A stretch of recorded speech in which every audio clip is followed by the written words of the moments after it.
The F-4 continued to form a major part of U.S. military air power, being gradually replaced by more modern aircraft, such as the Grumman F-14 Tomcat and the F/A-18 Hornet. The first of many Hornets, destined for rework at NARF, arrived on April 24, 1985. In April 1987, NARF underwent its fourth name change. It was now called the Naval Aviation Depot, or NADEP for short. The command dedicated a $12 million gas turbine engine repair facility on October 15, 1990. The first Tomcats arrived at NADEP on January 6, 1994. Jet trainers arrived at NAS Jacksonville on August 14, 1998. On February 22, 1999, NADEP inducted the first SH-60 helicopter to commence helo rework. This was the first helicopter seen in the facility in 33 years. And now, Part 4.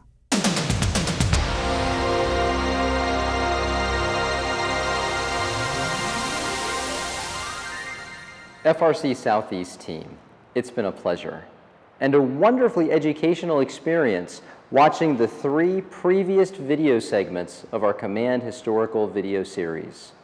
Now, as we enter the final part, we'll be looking at the last 15 years and the events that have helped form us into the largest industrial center in Northeast Florida.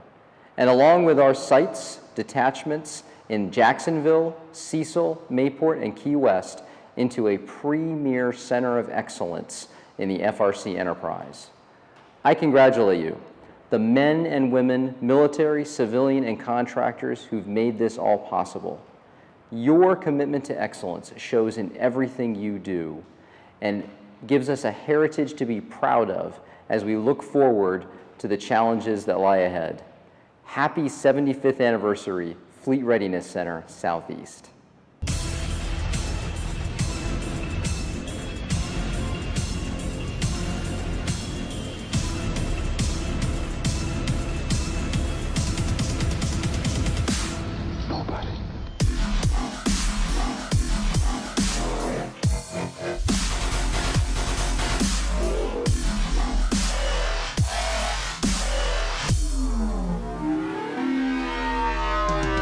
Millennium brought us into a world of newer computer-based technology that grew faster and more accessible every day.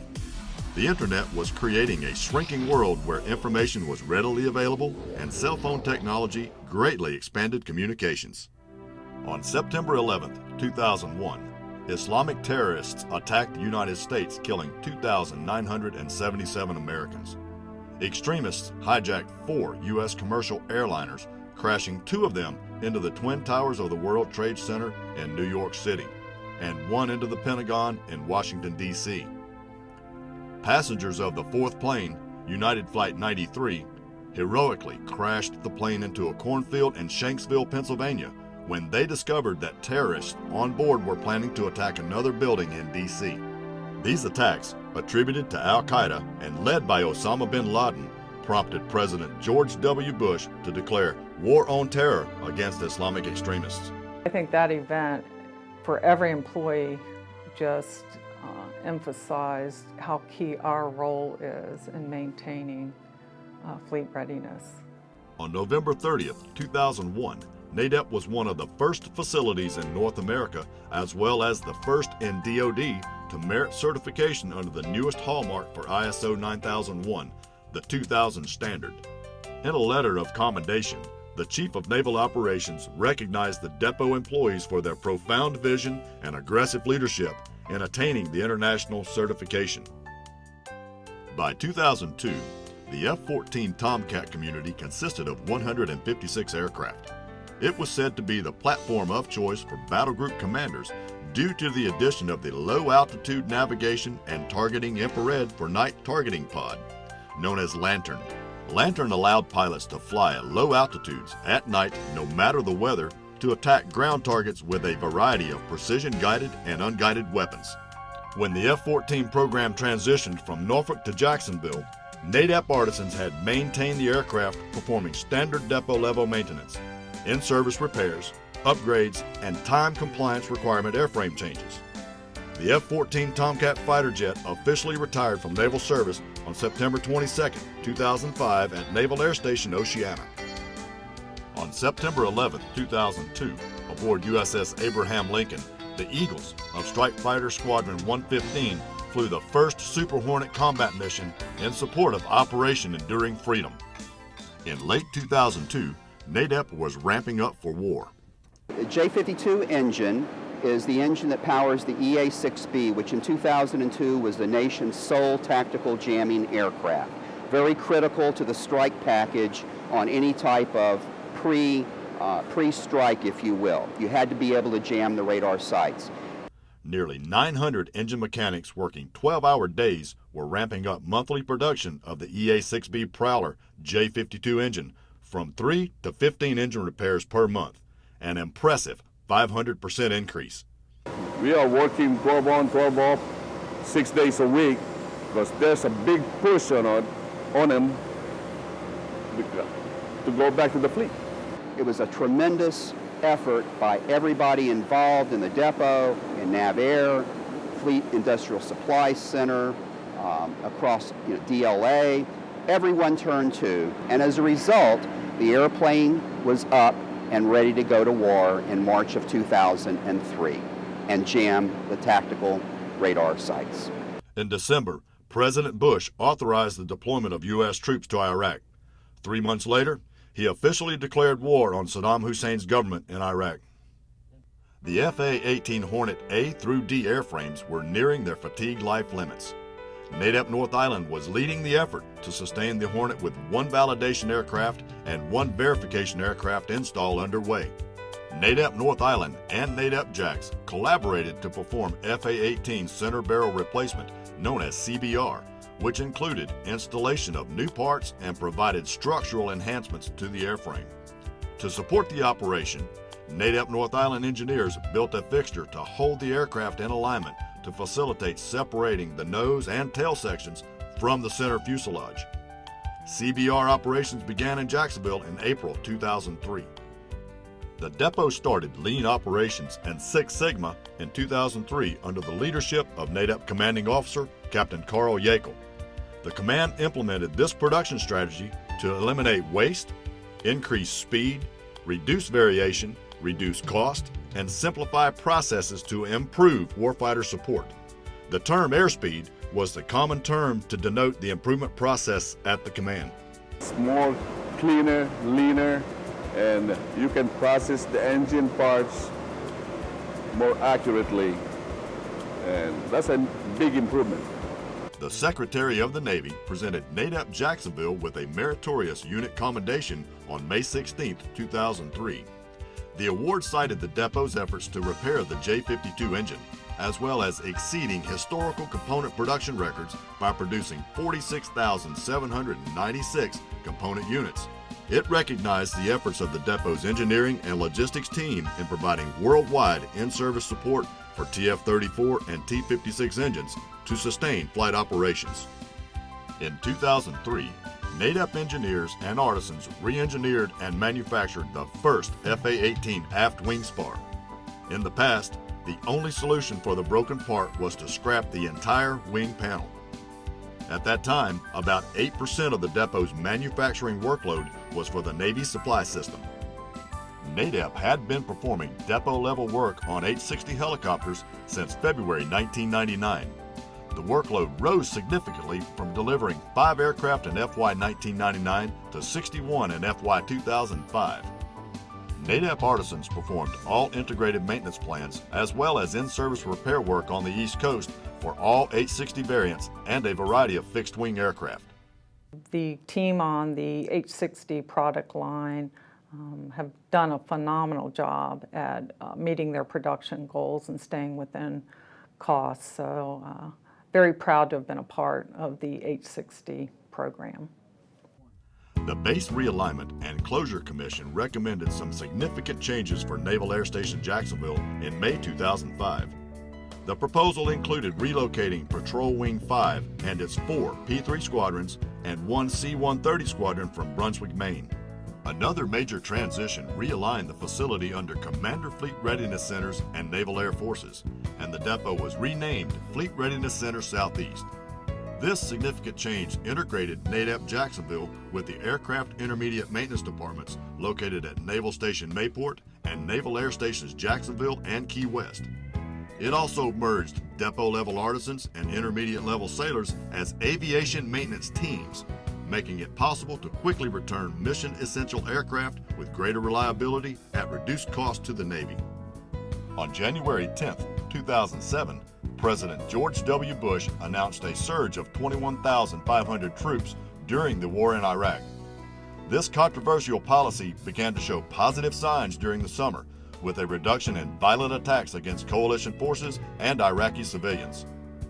Because of airspeed initiatives, the FA-18 Strategic Business Team reconfigured the Hornet production line using the single-piece flow methodology for processing aircraft. They divided the line into cells with a team of artisans assigned to each cell. Each team was responsible for completing a segment of the work in a specified amount of time before the aircraft could move to the next cell. The new system significantly improved production and decreased turnaround time while maintaining safety and quality standards. The team successfully returned 16 aircraft, the last one nicknamed Sweet 16, by the end of FY 2007.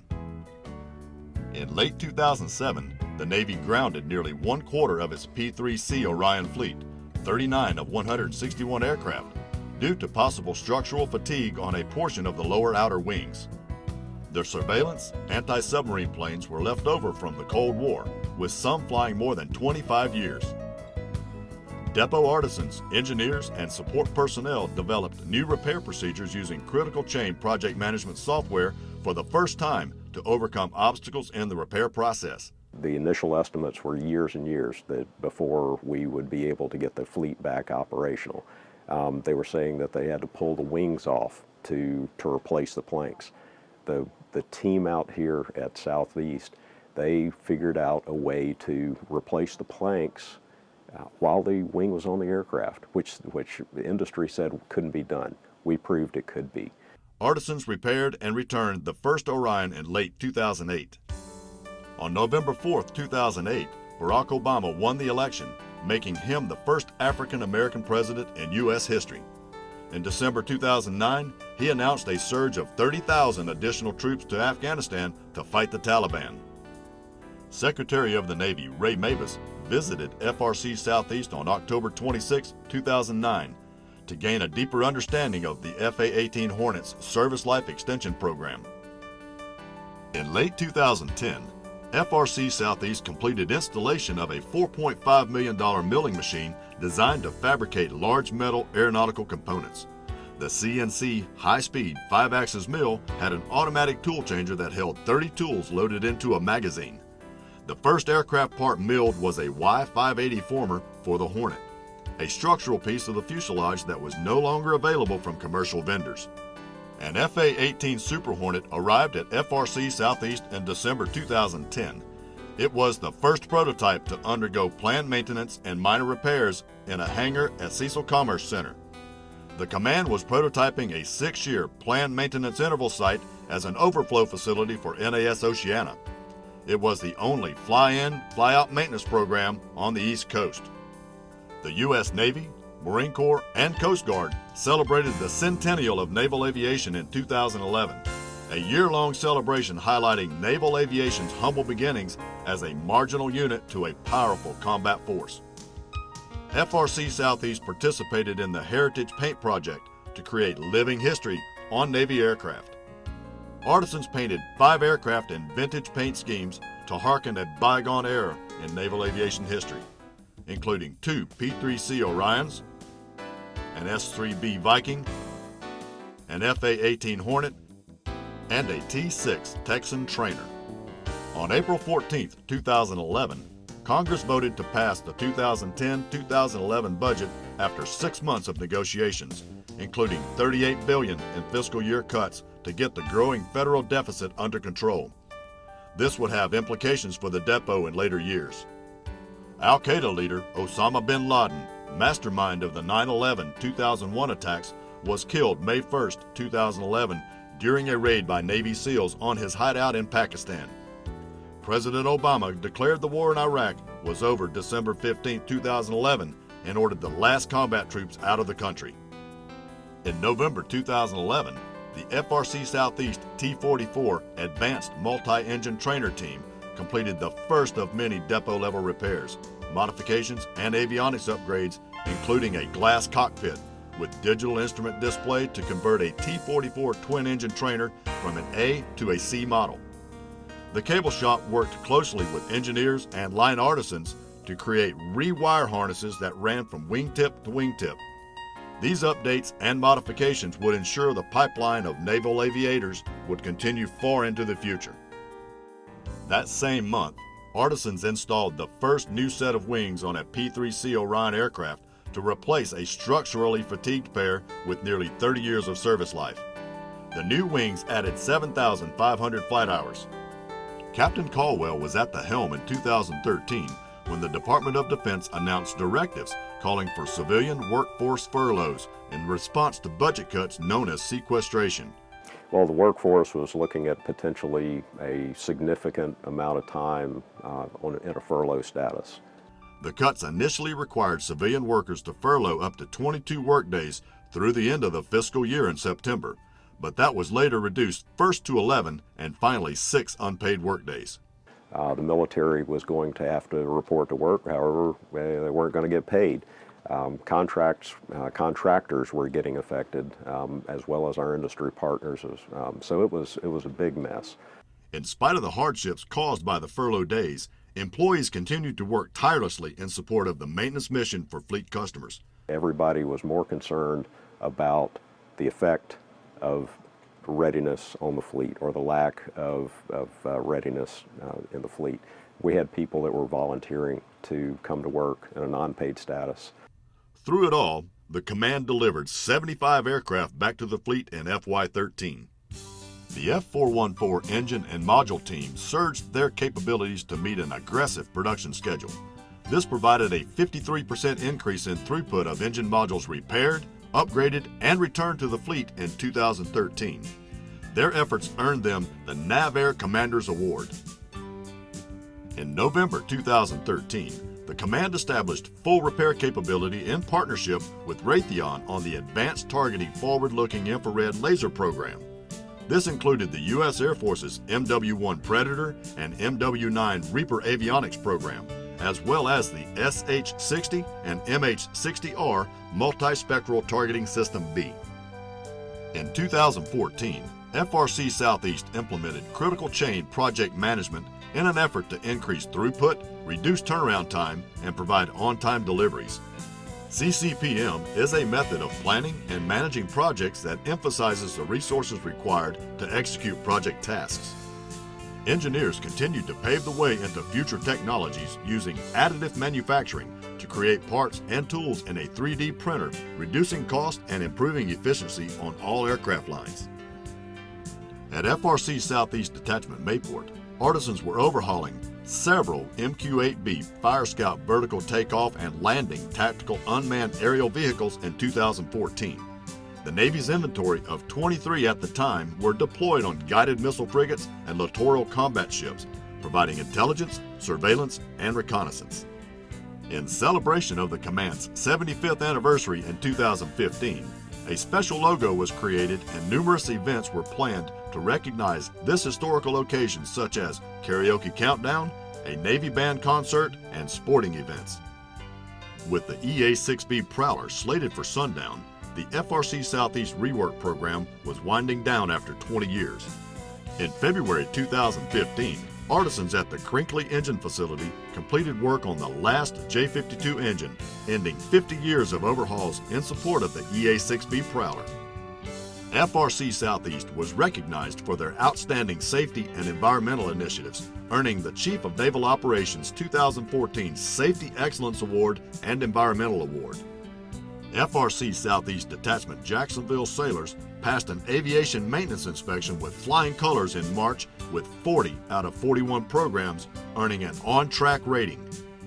The highly successful rating proved the proficiency of the team in providing quality service to the fleet. In June, NAS Jacksonville runways were closed for renovation, with all flight operations moving to Cecil Commerce Center. Artisans worked diligently to ensure 2 P-3 aircraft were completed and returned to customers the week prior to closure. The closure also meant all repaired F-18s would have to be towed to Cecil for flight testing. Trainers would also have to be towed to Cecil on a specially designed trailer. In July, Captain Chuck Stewart assumed command of the military depot after fleeting up from his executive officer position at the command, taking the helm as FRC Southeast looks forward to the challenges ahead. As part of the Fleet Readiness Center enterprise, FRC Southeast is helping lead the way to a strong, integrated organization working smarter through the collaboration of ideas and problem solving. Employee recruitment is crucial to sustain a proficient workforce and to the continued future success of FRC Southeast. The command also maintains performance-based logistics partnerships with corporations to support mission requirements. Artisans and sailors work side by side, sharing knowledge, learning new practices, and integrating cutting-edge technology on production lines. With continuous technological advances, FRC Southeast is moving forward with new methodologies and innovative processes to produce quality products more efficiently. The command's rich historical 75 years of producing quality products to the fleet continues to evolve. From the Stearman biplane to the war-ready Corsairs and Vigilant Orions, and onto the jet age with the A-7, the F-14, the EA-6B, and now the FA-18 Hornet. Military depot artisans have a crucial role supporting naval aviation. Together, we will continue to support U.S. and allied warfighters for a better tomorrow. Happy 75th anniversary, Fleet Readiness Center Southeast. I commend you on providing superb maintenance solutions to the fleet since 1940, when your facility stood up at Naval Air Station Jacksonville as assembly and repair department during World War II. As the largest industrial facility in Duval County in Northeast Florida, the City of Jacksonville is proud of this milestone and your achievements, and we are honored that you are a part of our community. Thank you for a job well done and for your contributions to ensuring the security of our nation. We are Jacksonville Armada. Happy 75th anniversary, Fleet Readiness Center Southeast. I am Governor Rick Scott. Congratulations to the Fleet Readiness Center Southeast on your 75th anniversary. The Fleet Readiness Center Southeast has a strong history of supporting our Navy, and your team has a reputation of success. As a Navy veteran myself, I am honored to recognize your hard work to support our military as they defend our freedom. Florida is the most military-friendly state in the nation, and your work represents our state's commitment to always supporting our heroes. Congratulations again on this impressive milestone, and thank you.